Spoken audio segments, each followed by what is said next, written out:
2017 সালে 13ই আগস্ট অর্থাৎ আজকের দিনে দুর্গাপুর নগর নিগম নির্বাচনে ভোট লুট আর সন্ত্রাসের বিরুদ্ধে বুধবার দুর্গাপুর পশ্চিম বিধানসভার বিজেপি বিধায়ক লক্ষণ গড়ুইয়ের নেতৃত্বে তৃণমূল সরকারের বিরুদ্ধে তীব্র আক্রমণ শনিয়ে দুর্গাপুর নগর নিগমের সামনে কালা দিবস পালন এবং অবস্থান বিক্ষোভ করলেন বিজেপি কর্মী ও সমর্থকেরা। এদিন বিজেপি কর্মী ও সমর্থকেরা দলীয় পতাকা হাতে নিয়ে তৃণমূলের বহিরাগতদের দিয়ে নগর নিগম নির্বাচনের ভোট লুটের বিরুদ্ধে প্রতিবাদে সোচ্চার হন। এদিন বিজেপি বিধায়ক লক্ষণ গড়ুই বলেন, 2017 সালে 13ই আগস্ট নগর নিগম নির্বাচন হয়েছিল। সেদিন ভোট লুট, বুথ দখল, সন্ত্রাস সবই করেছিল তৃণমূল। দুর্গাপুর নগর নিগম ভোটের মেয়াদ শেষ হয়েছে 3 বছর হলো, তারপরেও নির্বাচন করেনি সরকার। এরই প্রতিবাদে আমরা রাস্তায় নেমেছি। এবার সতর্ক করে দিচ্ছি, দ্রুত নির্বাচন ঘোষণা না হলে বৃহত্তর আন্দোলন হবে। তবে বিজেপির এই আন্দোলনকে কটাক্ষ তৃণমূল কংগ্রেস নেতৃত্বে। কেন্দ্রীয় প্রকল্পের টাকা আটকে দিয়ে বিজেপি নাটক করছে বলে কটাক্ষ করে জেলা তৃণমূলের মুখপাত্র উজ্জ্বল মুখোপাধ্যায়। তিনি বলেন, পরের পর নির্বাচন হচ্ছে, দুর্গাপুর নগর নিগমেরও নির্বাচন হবে, আর সবাই সঠিক পরিষেবা পাচ্ছেন, কিন্তু বিজেপির লোকেরা কোনো কিছু খুঁজে না পেয়ে এখন নানা রকম ভাবে নাটক শুরু করেছে। সকলে জানেন 2017 সালে 13ই আগস্ট দুর্গাপুরে ভোটকে লুট করেছিল, গণতন্ত্রকে হত্যা করেছিল, দুর্গাপুরে মানুষের অধিকারকে কেড়ে নেওয়া হয়েছিল। আজকে দাঁড়িয়ে বসে আছেন অভিজিৎ তাপস নায়ক, একাধিক প্রার্থী ছিলেন আমাদের। সেই সময়তে সকাল থেকে রাত থেকে রাত্রে গুন্ডা নিয়ে আসা হয়েছিল, হোটেলে, রেস্টুরেন্টে, স্কুলে রেখে দেওয়ার পর বীরভূম থেকে, আমাদের আসানসোল থেকে, অন্ডাল থেকে, পাণ্ডবসর থেকে গুন্ডা নিয়ে এসে ভোট লুট করা হয়েছিল। আর সেই লুট করার পর থেকে 3 বছর অতিক্রান্ত হয়েছে, দুর্গাপুরে ভোট করেনি। তার একটাই কারণ, দুর্গাপুরের কর্পোরেশন সব দুর্নীতিগ্রস্ত। দুর্গাপুরের কর্পোরেশন তুলা তুলতে ব্যস্ত, দুর্গাপুরের কর্পোরেশন গাড়ির তেল বাঁচাতে ব্যস্ত। ঠান্ডায় বসে আছেন আর মানুষ বর্ষা পাচ্ছে না। সামান্য বৃষ্টি হলে আজকে 54 ফুট দুর্গাপুর বৃষ্টি এলাকা ডুবে যাচ্ছেন, মানুষ জল পাচ্ছে না, ড্রেনের ব্যবস্থা নেই, লাইটের ব্যবস্থা নেই, উন্নয়ন নেই। মোদির টাকা বাড়াচ্ছে বাথরুমের জন্য, বাড়ির জন্য, অন্য কাজের জন্য, কাজ হচ্ছে না। এই কর্পোরেশন সম্পূর্ণ ব্যর্থ। 3 বছর কেন ভোট করেনি? আমরা বলছি মানুষ পরিষেবা পাচ্ছে না, মানুষ বঞ্চিত হচ্ছে।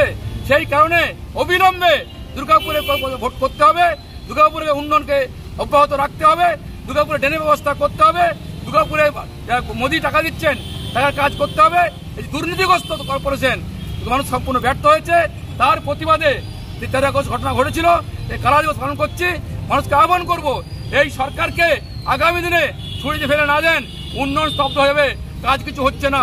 পার হওয়ার পরেও দুর্গাপুরে কর্পোরেশন ভোট করেনি। কেন করেনি? নির্দিষ্ট সময় পেরিয়ে গেছে, 3 বছর পার হয়ে গেছে। তার একটাই কারণ, 19, 21, 24 3টে নির্বাচনে দুর্গাপুরের মানুষ প্রত্যাখ্যান করেছে, মুছে দিয়েছে, ধুয়ে দিয়েছে। সেই কারণে তারা ভোট করছে না।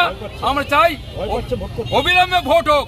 একটাই কারণ, ভয় পাচ্ছে, কারণ ভোট করলেই বিজেপি, ভোট করলেই বিজেপি। এই বিজেপির ভয়ে ভোট করছে না। ভোটটা তো দেখাচ্ছে বিজেপি মানে তো 43টা ওয়ার্ড নয়, প্রথম কথা। দ্বিতীয় হচ্ছে বিজেপি মূল যে আজকের দিনে মানুষের কাছে একটা সমস্যা, বাংলার অস্মিতা নিয়ে একটা, বাঙালিদের উপরে একটা অত্যাচার, যে নিয়ে আমাদের আন্দোলন। আজকে SIR করবো বলছে, বহু লোকের নাম কেটে দেবে ভোটার লিস্টে যারা আছে। ঠিক এই জায়গা থেকে দৃষ্টিটাকে সরিয়ে দেওয়ার জন্য এসব আজে বাজে কথাবার্তা বলছে। ওনার যদি লক্ষণ গড়ুইয়ের নেতৃত্বে, আমি তার আগেও শুনলাম যে উনি নাকি কতগুলো কম ত্রিপল বিলি করেছেন ওই আমাদের BSNL এর কাছে। তো BSNL এর কাছে তো কোনো বস্তি নেই, তো সেখানে উনি কাকে দিচ্ছেন আমি জানি না। কিছুগুলো অবৈধ দোকান ফোকান আছে, তাদেরকে দিচ্ছেন, তো দিতেই পারেন। আর দ্বিতীয় কথা আমি বলবো, লক্ষণবাবু শুধু একা না, এই শুভেন্দুবাবু, লক্ষণবাবু সবাই তখন দুর্গাপুরের দিকে আসছেন, কালকে তো এসেছিলেন। তাদের এইসব আজে বাজে কথা না বলে, মনরেগার টাকা কেন পাওয়া যাচ্ছে না আমাদের গ্রামাঞ্চলে? প্রচুর লোক তারা আজকে ফুড ফর ওয়ার্কের জন্য যেমন ছিল, তেমনি আজকে মনরেগার টাকার জন্য কোর্ট অর্ডার দিচ্ছে চালু করেছে আগস্ট থেকে, সেটাও দিচ্ছে না। আবাস যোজনার টাকা দিচ্ছে না, বিভিন্ন খাতে সড়ক যোজনার যে টাকা আছে সড়কের টাকা দিচ্ছে না। এইগুলো থেকে একবার দেখুন না। এইগুলো না দেখে লোককে বিভ্রান্ত করার জন্য এসব নানা রকম নাটকবাজি করার কোনো যুক্তি নেই। পরিষেবা ব্যাহত হয়নি, পরিষেবার জন্য লোকজন আছে, সবই। ভোটের কথা যেটা আপনি বলছেন, ভোট তো পরপর হয়।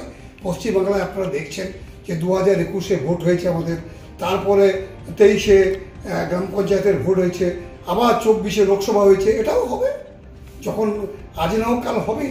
এ তোকে বলছেন, আর পরিষেবা তো চলছে। 5 জন বোর্ড অফ অ্যাডমিনিস্ট্রেটরস আছে, তারা প্রতিদিন বসে দুয়ারে সরকার করে দিয়েছেন মমতা বন্দ্যোপাধ্যায়।